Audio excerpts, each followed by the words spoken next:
Chapter 22. Friends are supposed to be forever. Dippy tripped and fell to the ground, scattering bats, balls and other various cricket paraphernalia across the pavement. "You clumsy bugger. Just be more careful, or I'll give you another eye to match that one," moaned Jensen. Dippy rubbed the black eye that he'd received from his mother. Even after 3 days, it still hurt. Sorry, interpreter," he mumbled. "Interceptor, you know, Jensen, the interceptor, after the car. Jesus, how many more bloody times do I have to tell you?" Unusually, Simon helped Dippy to his feet. "Leave him alone, Jensen, dude. If you hadn't loaded him up with so much stuff in the first place, he wouldn't have dropped it all, would he?" But then he contradicted himself by loading Dippy up again with even more stuff. "Don't worry, Dippy. I'll carry the bales for you, man."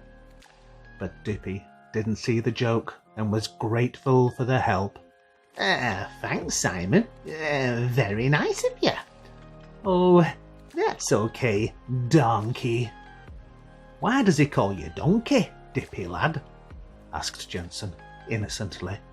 "I don't know. He always calls me donkey." Simon and Jensen laughed heartily at Dippy's inadvertent donkey impersonation. Dippy didn't understand the joke again, but he laughed along anyway, though he had noticed that since the selling of the special sweets had stopped, they were treating him very badly indeed. But time would change that, he assured himself, especially when Harry Spider returned from his self-imposed exile. And he would return, and he would be his friend. Dippy would see to that. Make no mistake about it. They continued to make their way to the cricket pitch, where they were to have a practice session that had been arranged a few weeks earlier. But things had changed since then. They were still happy in themselves, but there was just a niggling feeling of despondency in the air, like something, or rather someone, was missing. Harry was always so enthusiastic for the annual cricket match with the local rival gang, the Cow Riders, and it was difficult to believe that he wouldn't be there this year, or maybe any other year for that matter. It seemed that the Harry they'd known for so many years could have gone forever. "Well, Simon, I guess you'll have to fight Butcher this year," smirked Jensen. Butcher was the head cow rider, and every year he and Harry would have a fight. It was all part of the tradition. "I'm not fighting him, dude. I saw him in Morrison's last week shoplifting. He whacked the security guard and knocked him clean out. He's a complete nutcase." "Aye, he's a bit of a psycho, all right. I've never known anyone like him. The slightest provocation, and he explodes." "Don't worry, Jensen, dude. We can both outrun him if needs be." "We might have to," smiled Jensen nervously. Dippy was a few paces back, but he was hearing every word, and he smiled to himself as he listened in. "Butcher, a psycho, eh? Oh, well, that's very interesting. Maybe we can do something with that." Jensen then attempted to turn everybody's thoughts into words. "You know, it's like he's been possessed by aliens or something." Although Jensen didn't mention his name, it was obvious to Simon that he was referring to Harry. "Yeah, man. Eloquently, equilaterally, well put, Jensen. I know exactly what you mean, dude." He'll be back," announced Dippy suddenly. Oh yeah? And how'd you know that? Did your invisible friend Jim tell you? Asked Simon. No, he didn't. But he will be back. I just know he will. Jensen shook his head and tutted. What the hell do you know? You're talking rubbish. You don't know anything. But Dippy did know, because he'd decided. And so they continued on their way, laughing and joking, but at the same time feeling like a part of them was missing. But then, just at that very moment, and when they least expected it, well, holy smokes and snakes alive, speak of the devil, and he shall surely appear, said Simon, spotting a familiar figure. Harry was skulking towards them. He'd been caught again, but Braithwaite being so small, this was pretty much inevitable. His shoulders were hunched, and he stepped lightly to avoid being too visible. It's not that he wanted to avoid the guys. Hell no, it was more of a tactical evasion thing. But it hadn't worked. Hello, Harold. Where are we off to, dude? Cricket practice is this way. Oh, hello, lads. I didn't see you there. Course you didn't, said Jensen, under his breath. Harry hesitated. It was the first time he'd seen them in days, and he knew that what he was about to say would not go down well. Look, I'm sorry, lads. I can't make it today 'cause I'm meeting Vicky. And in comparison, the cricket match seemed trivial to him. He somehow felt older now, more mature. He considered telling them that he was now a man, but he knew they wouldn't understand, so he didn't bother. So, are you going to play in the match tomorrow, then? Asked Jensen. Then Harry said completely the wrong thing. Come on, lads, let's not get carried away. It's only a cricket match. This immediately incensed Simon. Only a cricket match? Only a bloody cricket match? His mid-Atlantic accent slipped again.